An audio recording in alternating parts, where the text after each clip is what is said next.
Alright, this is the bank that's screwed up. The tensioner's all the way out. And then, you can see right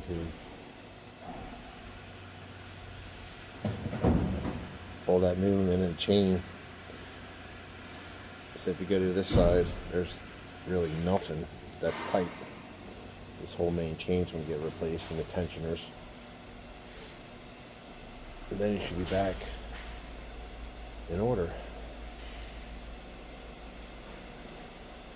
Alright, let me get this cover off.